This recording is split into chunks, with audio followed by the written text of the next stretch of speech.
Kota Manado perjalanan dinas tahun 2024 sebesar 70,5 miliar. Angka ini naik dibandingkan 2023 yang hanya 62,4 miliar. Kehidupan ASN Kota Bitung yang sampai saat ini menerima. Badan Pemeriksa Keuangan menyerahkan laporan hasil pemeriksaan atas laporan keuangan pemerintah daerah di Provinsi Sulawesi Utara.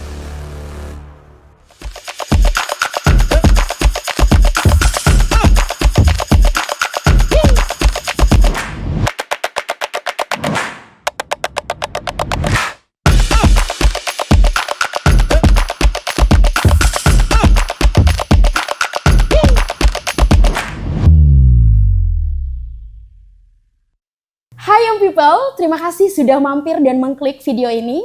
Dan senang sekali kali ini saya Ayu Rahmi Rais kembali menyapa Anda, tentunya dengan topik perbincangan yang begitu menarik dan juga bintang tamu yang sangat luar biasa. Kali ini saya sedang bersama dengan Kepala Badan Pemeriksa Keuangan Republik Indonesia Perwakilan Sulawesi Utara, Bapak Arif Fadila. Halo, selamat siang Bapak. Selamat siang, Bu Terima Ayu. kasih karena sudah menerima kami MP Talks untuk hadir di tempat ini. Dan sebuah kehormatan untuk kami.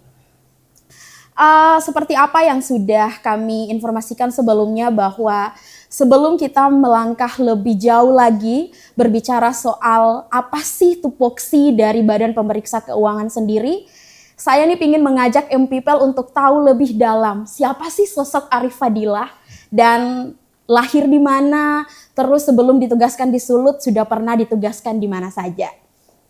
Ya, terima kasih Bu Ayu. Terima kasih juga atas acaranya. Jadi izin memperkenalkan diri. Saya Arif Fadilah. Saya lahir di Kota Hujan di Bogor. 29 November 1973. Jadi kalau 29 November itu bertepatan dengan Hari Korpri.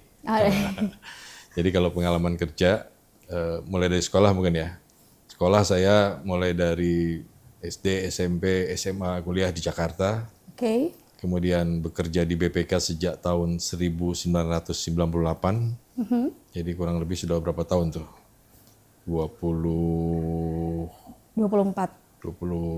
ya? 26 tahun.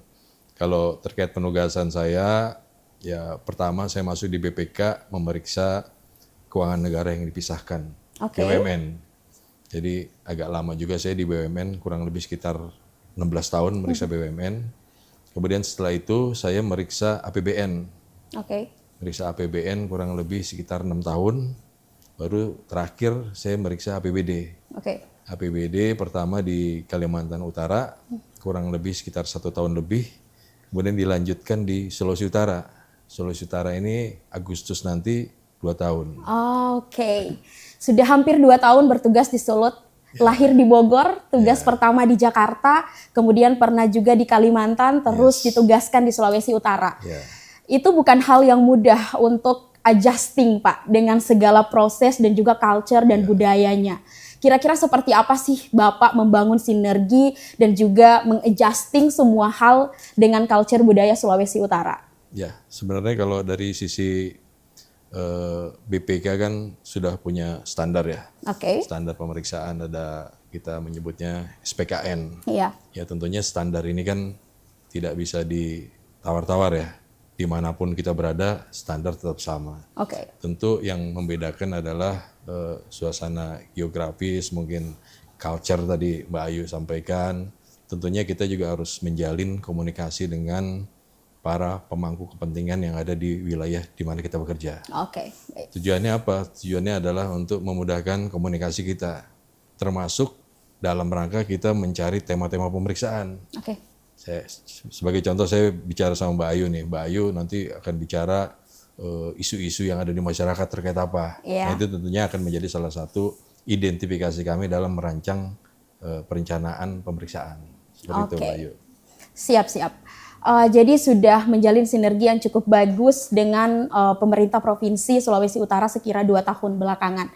Seperti apa yang sudah di-mention dari awal bahwa topik pembicaraan kita hari ini adalah spesifik tentang tugas dan fungsi Badan Pemeriksa Keuangan Republik Indonesia, khususnya perwakilan Sulawesi Utara, yang saya yakin semua sudah tahu, tetapi sebagian besar juga masyarakat masih perlu dipahami. Apa sih tugas dan fungsi dari BPK itu sendiri?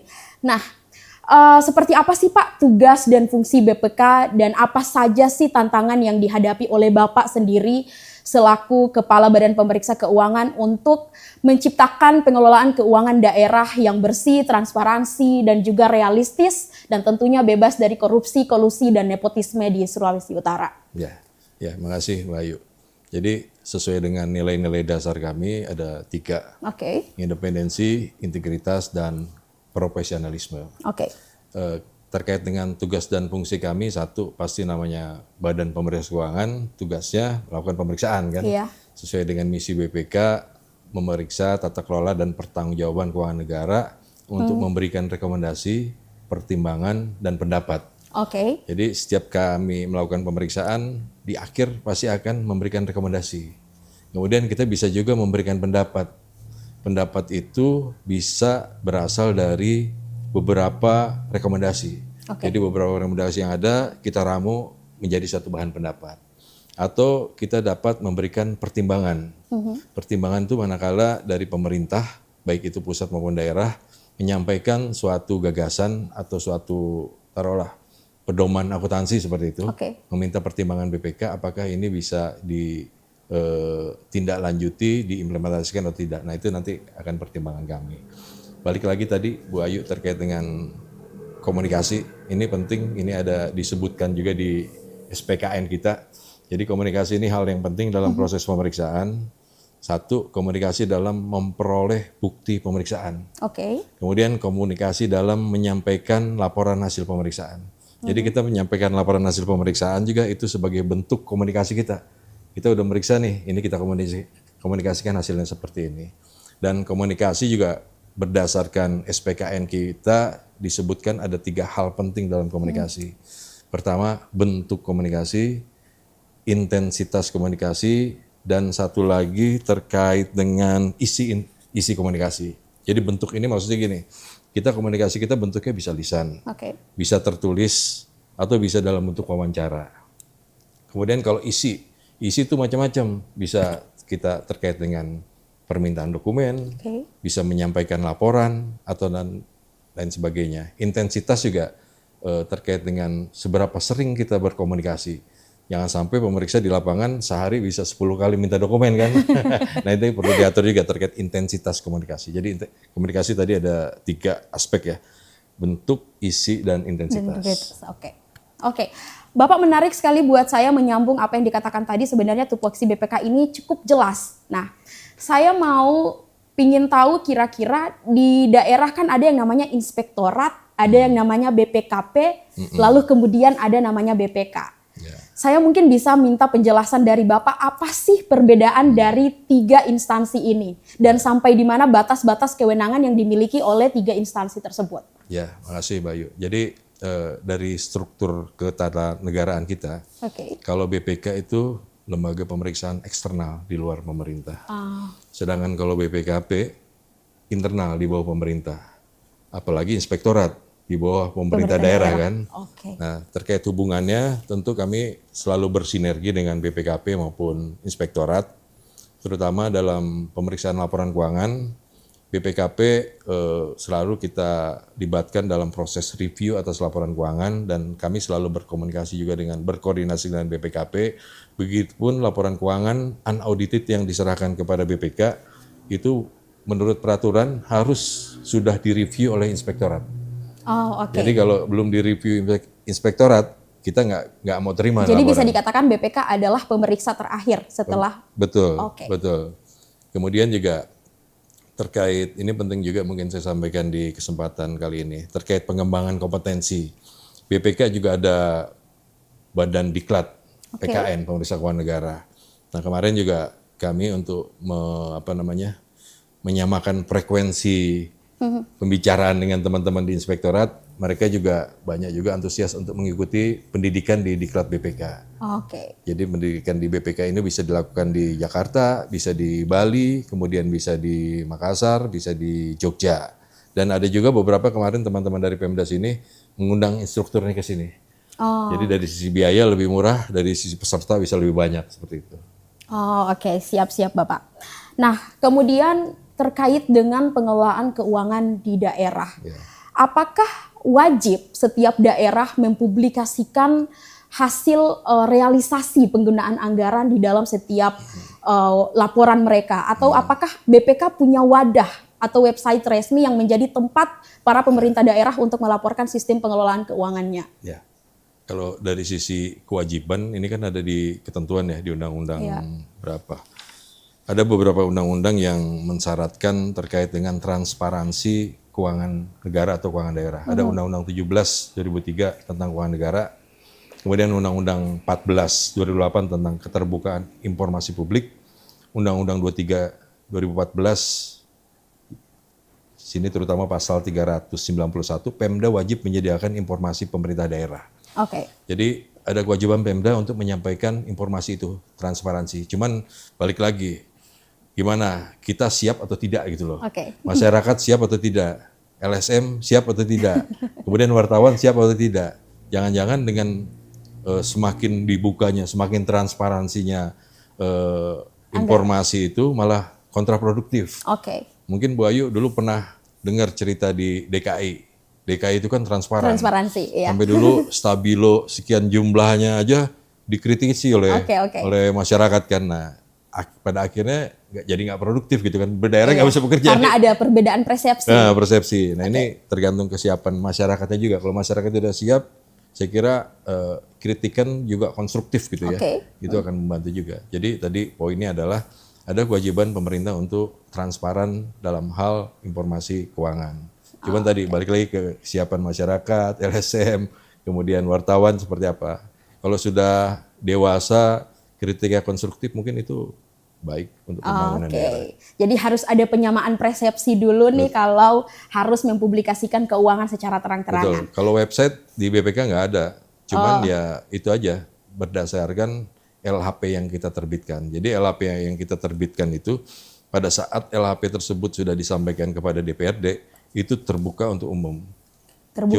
Cuman kalau teman-teman dari wartawan, LSM ingin memperoleh LHP itu harus bersurat menghubungi PPID ya, PPID kami. Jadi bersurat tujuannya apa gitu loh, jelas. Siap. Jadi bagi siapa aja yang mau berkepentingan untuk mengetahui dan juga mengambil data soal sistem pengelolaan keuangan, silakan berhubungan dengan BPK dan menyurat secara resmi. Menarik sekali Pak, semakin siang semakin menarik, dan yang paling penting yang ingin saya minta penegasan dari Bapak adalah BPK ini setiap tahun memberikan penilaian opini. Opini kan sebenarnya WTP itu adalah kewajiban bagi seluruh pemerintah daerah. Nah saya ingin tahu kira-kira mekanisme untuk sampai BPK pada akhirnya mengeluarkan opini itu seperti apa? Ya jadi kalau opini ini kan dimulai dari awal perencanaan ya. Kita merencanakan pemeriksaan. Pemeriksaan itu biasanya diawali dengan pemeriksaan interim. Interim kita melakukan pengujian substantif terbatas terhadap akun-akun tertentu. Kemudian kita juga mengecek terkait dengan tindak lanjut yang lalu yang mungkin berdampak kepada opini. Nah setelah kita melakukan pemeriksaan interim, kita menentukan risiko lah, semacam risiko seperti itu. Kira-kira risiko akun apa saja yang perlu kita dalami. Kemudian juga terkait dengan seberapa banyak uji petik yang kita lakukan untuk kita lakukan pemeriksaan terinci. Nah dalam pemeriksaan terinci ini kita melakukan beberapa prosedur pemeriksaan terkait dengan belanja yang dilakukan oleh pemerintah daerah, termasuk kesesuaian terhadap standar akuntansi. Nah bila mana ada usulan jurnal koreksi yang kita usulkan Pemda tidak sependapat, tentunya itu akan kita kembalikan kepada nilai signifikan atau tidak nilai tersebut terhadap materialitas kita. Nah, bila Pemda itu setuju dengan jurnal koreksi, ini akan kita usulkan judul koreksi. Begitu juga bila terdapat temuan kepatuhan. Temuan kepatuhan ini kan terkait dengan belanja biasanya. Bila ada belanja kekurangan volume, nah ini kita bandingkan dengan nilai materialitasnya. Bila masih di bawah nilai materialitas, tentunya itu tidak akan mengganggu opini pemerintah daerah tersebut. Namun bila ada nilai tertentu, temuan signifikan yang melewati batas materialitas, itu akan kita pertimbangkan untuk mempengaruhi opini. Oke, berbicara soal opini, kan tidak semua daerah nih Pak mendapatkan opini WTP. Ada yang disclaimer, ada juga yang WDP, ada juga yang tidak diberikan nilai. Nah, saya mau tahu kira-kira seperti apa sih penjelasan BPK sendiri terhadap jika ada suatu daerah yang tidak mendapatkan WTP. Seberapa besar pengaruhnya terhadap sistem pengelolaan keuangan daerah? Ya, sebenarnya kalau dari sisi tidak WTP, pertama, pasti kan dari sisi reputasi ya. Iya. Reputasi pemerintah daerah tersebut, reputasi kepala daerah tersebut menjadi tidak baik. Oke. Kemudian yang kedua, ini dari sisi transfer daerah, ada dana insentif daerah. Itu kalau nggak salah di ketentuan Peraturan Menteri Keuangan ya. Peraturan Menteri Keuangan mensyaratkan untuk memperoleh dana insentif daerah itu minimal harus memperoleh WTP 5 kali berturut-turut. Oke. Nah, jadi kalau pemerintah daerah yang opini tidak WTP tentu akan mempengaruhi dana insentif daerah tersebut. Seperti itu. Jadi di Sulawesi Utara berarti sudah semua daerah mendapatkan insentif dana dari pusat? Belum tentu, itu ada faktor-faktor lain yang Oh, mempengaruhi. ada faktor-faktor lain selain juga tadi WTP selain 5 kali berturut, ada indikator-indikator lain yang dinilai oleh Kementerian Keuangan. Nah, menarik nih buat saya Pak. Kira-kira dari semua daerah yang ada di Sulawesi Utara, daerah mana sih Pak yang masih jauh dari sempurna sistem pengelolaannya dan juga daerah mana yang sudah hampir sempurna atau tanpa cacat dan koreksi dari BPK? Sebenarnya ukurannya bukan sempurna atau tidak sempurna ya. Okay. Kalau kita meriksa laporan keuangan kan kita menilai kewajaran. Oke. Ya. Kewajaran, bukan kewajaran absolut, kewajaran secara memadai gitu loh. Nah faktanya sampai saat ini kan seluruh pemerintah daerah di Sulawesi Utara ini sudah memperoleh opini WTP. Okay. Bahkan mungkin beberapa daerah ada yang sudah 10 kali WTP. Artinya berdasarkan pemeriksaan kami, pengelolaan keuangan daerah untuk daerah di Provinsi Sulawesi Utara ini sudah sesuai dengan standar akuntansi yang berlaku. Oke. Melakukan pemeriksaan keuangan daerah tentunya bukan hal yang mudah, Pak. Ya. Butuh integritas yang cukup besar dari semua auditor yang turun lapangan. Saya ingin tahu nih kira-kira BPK nih punya berapa total auditor dan sebagai Kepala Badan Pemeriksa Keuangan, penegasan apa yang Bapak sampaikan kepada setiap auditor agar bisa menjalankan tugas dan fungsinya dengan baik? Ya, makasih Mbak Ayu, pertanyaannya bagus nih. Jadi kalau kami di Sulawesi Utara ini kurang lebih ada sekitar 150 auditor. Oke. Jadi kebetulan kami di 2 tahun lalu udah dapat alokasi sekitar 63 pemeriksa baru. Oke. Dan alokasi itu sudah disesuaikan dengan analisa beban kerja yang ada di masing-masing perwakilan. Artinya dari sisi jumlah sudah cukup. Nah, tadi pertanyaan selanjutnya adalah bagaimana kita menjaga integritas. Iya. Kita setiap awal pemeriksaan kita selalu melakukan namanya diklat. Diklat itu baik diklat teknis terkait dengan teknis pemeriksa maupun diklat terkait dengan integritas. Kita mengundang juga teman-teman dari inspektorat, kemudian dari teman-teman investigasi terkait dengan tadi menjaga integritas. Kemudian juga setiap tim yang melakukan pemeriksaan, kita minta mereka untuk menandatangani fakta integritas. Dan sebagai kontrol juga kami di Sulawesi Utara ini coba mendesain profil pemeriksaan. Jadi satu orang auditor tidak bisa melakukan pemeriksaan di tempat yang sama berturut-turut. Mohon maaf saya potong Bapak. Jadi kalau di setiap daerah apakah ada batas maksimal jumlah auditor yang diturunkan? Kalau batas saya kira itu fleksibel ya, tergantung resiko. Cuman tadi dari sisi si A ini nggak bisa meriksa di Kota Mobago 2 kali berturut-turut. Untuk menjaga tadi integritas dan independensi Jangan sampai yang bersangkutan terlalu dekat dengan Pemda di Kota Mobago nih. Jadi 2 kali udah kalian mungkin ke daerah kepulauan atau ke daerah Minahasa seperti itu. Kalau jumlah kita ada ininya, ada profil resikonya. Jadi untuk daerah tertentu auditor kita berapa orang, ketua timnya berapa, ada subtim ada tidak, itu ada profil resikonya. Oke, jadi sudah bisa dipastikan bahwa seluruh hasil pemeriksaan Badan Pemeriksa Keuangan sudah benar-benar melalui hasil yang begitu bisa dipertanggungjawabkan ya Pak. Oke Pak, ini kan sudah masuk semester 2 2024. Ya. Nah kira-kira dari kacamata seorang BPK, seperti apa sih sistem pengelolaan keuangan anggaran daerah di periode yang sekarang ini? Ya, ini kan sudah jalan melewati mau semester 2 nih ya. Iya. Kita memang belum melakukan pemeriksaan untuk tahun 2024 ini. Baru nanti direncanakan di akhir bulan ini mulai bertahap tim memeriksa. Ada beberapa objek yang menjadi isu kami.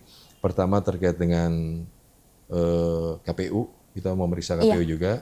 Kemudian juga kita mau memeriksa terkait dengan anggaran tadi. Kemudian juga kita mau memeriksa terkait dengan belanja daerah. Dan ada beberapa pemeriksaan kinerja terkait pemeriksaan limbah, pemeriksaan JKN, kemudian pemeriksaan bencana dan lain sebagainya. Dan itu akan dilakukan nanti mulai di akhir bulan ini bertahap. Jadi kita belum melakukan pemeriksaan di 2024. Terakhir kita pemeriksaan laporan keuangan untuk tahun buku 2023. Nanti di akhir tahun baru di pemeriksaan? Ya, nanti ya sekitar di November, Desember baru LHP-nya kita terbitkan. Oke, baik. Nanti sabar menanti ya pemirsa MP Talks yang ada di rumah. Oke Pak, menarik buat saya bahwa saat ini Indonesia termasuk Sulawesi Utara sedang berjuang untuk bangkit pasca COVID-19. Nah kira-kira saya pingin tahu dari kacamata seorang Badan Pemeriksa Keuangan, instansi mana saja sih Pak yang rentan terhadap penyalahgunaan anggaran? Kita mengambil contoh beberapa daerah yang saat ini pejabatnya tertangkap karena penyelenggaraan keuangan anggarannya tidak sesuai dengan peruntukan. Nah, kira-kira penegasan seperti apa yang ingin Bapak sampaikan? Ya, terima kasih Bu Ayu. Ini menarik juga pertanyaannya. Jadi kalau ditanya dinas atau SKPD mana yang berisiko, kami sebenarnya tidak melihat dari dinas. Tapi ada beberapa risiko yang kita antisipasi dalam melakukan pemeriksaan. Khususnya dalam pemeriksaan laporan keuangan. Pertama biasanya analisa di proses bisnis. Mana saja anggaran SKPD atau dinas yang anggarannya besar. Atau mana saja dinas atau SKPD yang memperoleh dana transfer di akhir tahun. Kalau di Sulut sendiri daerah mana Pak? Variasi sih, variasi. Jadi memang kalau transfer ini kan dari pusat kan? Pusat ya. Jadi pusat tuh kadang alokasi anggaran di bulan November gitu kan. Bagaimana mereka melakukan proses pengadaan dengan waktu yang terbatas. Nah, itu jadi resiko kami. Kemudian juga terkait dengan ada nggak pergantian personil kunci di periode-periode tertentu gitu kan. Sehingga akan mengaruh ke pengelolaan tata kelola keuangan negara. Dan kalau kita melihat dari tadi postur anggaran besar, tentu yang anggaran besar adalah terkait dengan PUPR, kemudian Dinas Kesehatan, Dinas Pendidikan. Itu yang dinas-dinas yang besar dengan anggaran yang besar. Oke. Mitigasi seperti apa yang sudah dibentuk oleh BPK untuk mengawasi dinas-dinas ini dengan peruntukan anggaran yang besar? Jadi tadi saya sampaikan di awal pemeriksaan kita sudah menetapkan matrik resiko bisnis namanya. Kalau kalau anggaran yang dalam jumlah besar diterima dari pusat di akhir tahun, pertama kita identifikasi juga respon dari Pemdanya seperti apa nih? Apakah mereka sudah punya peraturan kepala daerah terkait dengan langkah-langkah akhir tahun seperti apa? Nah kalau sudah ada itu, berarti bagaimana kita memastikan peraturan tersebut diimplementasikan dengan baik. Oke, siap. Kita beralih ke pertanyaan selanjutnya, tapi saya mau disclaimer dulu bahwa pertanyaan ini tidak bermaksud untuk menyudutkan pihak manapun, tetapi terpaksa harus saya tanyakan kepada orang yang berwenang memberikan jawabannya. Saya akan mengangkat isu yang sedang beredar di masyarakat saat ini terkait perjalanan dinas. Ada banyak daerah, tapi saya mencontohkan Kota Manado salah satunya. Saya mengutip data yang kami rangkum, Kota Manado perjalanan dinas tahun 2024 sebesar 70,5 miliar. Angka ini naik dibandingkan 2023 yang hanya 62,4 miliar. Nah, saya ingin tahu kira-kira dari sisi dan pendapat Bapak sebagai orang yang punya otoritas dalam pemeriksaan pengelolaan keuangan, lazimnya kira-kira berapa persen sih Pak anggaran untuk perjalanan dinas dari total APBD suatu daerah? Ya. Sebenarnya kalau saya perhatikan tidak ada besaran persentase ya. Yang ada aturan berapa dia dibayar gitu loh. Perjalanan dinas ini kalau kita meriksa laporan keuangan, tadi saya bilang kita meriksa kepatuhan gitu kan. Kita pasti melakukan uji petik perjalanan dinas. Pertama kesesuaian terhadap standar biaya. Kemudian terkait dengan keterjadiannya. Nah ini banyak temuan kami terkait dengan ketidakpatuhan atas standar biaya. Harusnya dia transportnya, plafonnya taruhlah 2 juta, ternyata dia over. Markup ya Pak? Bisa markup, bisa memang kondisi di lapangan lah. Oke, baik. Nah artinya atau mungkin ada kwitansi hotel yang setelah kita konfirmasi ternyata nilainya berbeda. Nah itu yang kita lakukan adalah pemeriksaan terkait kepatuhan kesesuaian dengan standar berapa harus dibayar gitu kan. Dan kalau kita bicara kenaikan biaya perjalanan dinas banyak faktor. Memang kita kan sekarang ini euforia nih pasca COVID yang awalnya kita nggak boleh rapat luar kota, ini sekarang udah mulai bebas nih rapat undangan sana sini dan tadi kalau kita melihatnya dari aspek kepatuhan terhadap standar yang berlaku saja dan perlu diingat juga ada kenaikan biaya perjalanan dinas. Kita cek juga harga tiket pesawat naik nggak? Naik. Jadi banyak faktor juga. Apakah memang intensitas perjalanan dinasnya memang meningkat atau memang ada faktor lain yang meningkat gitu kan? Harga tiket, hotel segala macam atau standar biayanya meningkat. Tapi sejauh ini kami belum melakukan pemeriksaan terkait dengan efisiensi terkait dengan biaya perjalanan dinas. Jadi wajar-wajar saja kenaikan anggaran perjalanan dinas? Tidak wajar, bukannya wajar maksud saya. Kita meriksa dari sisi kepatuhannya tadi. Siap. Kalau tadi dari sisi kewajaran perlu kita periksa lebih dalam tentunya kan. Cuman kita belum masuk ke area sana. Baik. Kami menantikan hasil pemeriksaan Badan Keuangan. Selain perjalanan dinas, yang fenomena menjadi perbincangan masyarakat saat ini juga adalah gaji PNS yang banyak tidak dibayarkan oleh pemerintah kota. Beberapa daerah, salah satunya Bitung, kemarin baru beberapa bulan yang lalu melakukan aksi demonstrasi menuntut hak gaji mereka yang tidak diberikan selama berbulan-bulan. Nah, kira-kira menurut Bapak, apakah bisa anggaran untuk pembayaran gaji PNS dialihkan untuk membiayai hal-hal lain di pemerintahan? Dan apakah wajar gaji PNS itu bisa ditangguhkan sementara waktu untuk menutupi kekurangan-kekurangan lain? Ya, jadi kalau untuk belanja gaji dan tunjangan merupakan belanja yang bersifat mengikat. Gaji dan tunjangan merupakan pengeluaran untuk kompensasi yang harus dibayarkan kepada pegawai pemerintah berupa gaji pokok dan tunjangan yang berkaitan dengan jenis, sifat pekerjaan yang dilakukan, dan bentuk uang maupun barang, serta potongan-potongan yang dikenakan. Pemerintah daerah dapat memberikan tambahan penghasilan kepada ASN dengan memperhatikan kemampuan keuangan daerah. Dan memperoleh persetujuan dari DPRD. Jadi ada dua nih, ada pemerintah daerah mengusulkan, DPRD menyetujui. Sesuai dengan ketentuan perundang-undangan yang berlaku. Poin penting terkait pembayaran tambahan penghasilan pegawai adalah terkait kemampuan keuangan daerah. Pemerintah daerah harus membuat prioritas pengeluaran apabila ditemukan kondisi Pemda kekurangan dana. Jadi harus membuat prioritas. Prioritasnya yang mana nih? Apakah tadi layanan dasar yang menyangkut kepada pelayanan masyarakat dulu atau seperti apa? Jadi sebenarnya tidak ada yang perlu disalahkan juga dari kasus Pemkot Bitung kemarin.